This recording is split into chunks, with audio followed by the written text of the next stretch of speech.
మన team India farmer cricketer అయిన అజింక్య రహానే తన యొక్క ఇంటర్నేషనల్ కెరీర్కి అయితే రిటైర్మెంట్ అయితే ప్రకటించారు. సో తాను ఎదుర్కొన్న సవాళ్ళను, తాను ఇండియా తరపున ఆడినటువంటి మ్యాచ్ల యొక్క సంగతులను వివరిస్తూ తన యొక్క ఇంటర్నేషనల్ కెరీర్కి అయితే రీసెంట్గా రిటైర్మెంట్ అయితే ప్రకటించడం జరిగింది.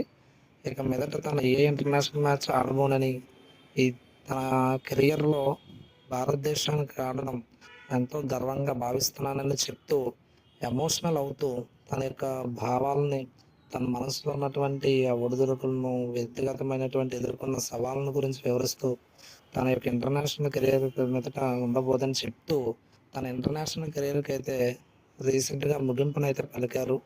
సో ఇలాంటి veteran cricketer and smiley cricketer, ఎంతగానో అందరికీ ఇష్టమైనటువంటి క్రికెటర్ ఇంటర్నేషనల్ కెరియర్కి అయితే ముగింపు పలకడం చాలా బాధాకరంగానే ఉంటుంది. సో తాను ఎదుర్కొన్నటువంటి సవాళ్ళు ఇలాంటివి కాదు. ఎన్నో రకాలైనటువంటి మ్యాచ్ల్లో, అంటే భారత్ ఓడిపోతుంది అనుకున్నటువంటి భయంకరమైన మ్యాచ్ల్లో కూడా తాను ఎంతగానో పోరాటం చేసి అలాంటి మ్యాచ్ల్లో విజయాన్ని అయితే మనకు అందించడం జరిగింది.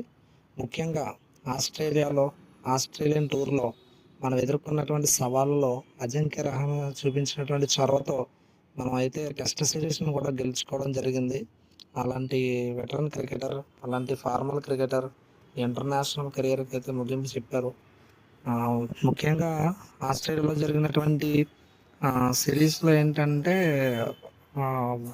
అంటే మెయిన్ కెప్టెన్ అయినటువంటి విరాట్ కోహ్లీ గాయంతో స్వదేశానికి వచ్చేసినప్పుడు అక్కడ ఉన్నటువంటి మిగిలిన టెస్టులన్నింటిలో తన క్యాప్టెన్సీ చేసి, అప్పటికే విరాట్ కోహ్లీ క్యాప్టెన్సీలో ఒక మ్యాచ్ పోతుంది. బట్ తనకి క్యాప్టెన్సీ వచ్చిన తర్వాత తన యొక్క క్యాప్టెన్సీ స్కిల్స్తో మిగిలిన 2 మ్యాచ్ల్లో విజయాన్ని సాధించి సో సిరీస్ని అయితే గెలుచుకోవడం జరిగింది. సో ఇలాంటి క్రికెటర్ చాలా అరుదుగా అయితే కనిపిస్తూ ఉంటారు. తన యొక్క ఇంటర్నేషనల్ కెరియర్కి అయితే రీసెంట్గా ఆయన ముగింపు పలికారు. మొత్తంగా అజింక్య రహానే అయితే మన ఇండియా తరఫున ఏంటంటే 195 మ్యాచ్లలో అయితే తన యొక్క కాంట్రిబ్యూషన్ అయితే ఏర్పాటు చేశారు. ఈ 195 మ్యాచ్ల్లో 8,400 పైచిలుకు పరుగులను అయితే ఆయన సాధించారు. సో ఇవే కాకుండా ఫస్ట్ ఏ క్రికెట్లో, అలాగే లిస్ట్ ఏ క్రికెట్లో, అట్ ది సేమ్ టైం ఐపీఎల్లో కూడా ఎన్నో రకాల మ్యాచ్ల్లో మంచి మెమొరబుల్ ఇన్నింగ్స్ని అయితే ఆయన ఆడారు. సో అజింక్య రహానే తన యొక్క ఇంటర్నేషనల్ కెరియర్కి అయితే రీసెంట్గా రిటైర్మెంట్ ప్రకటించారు.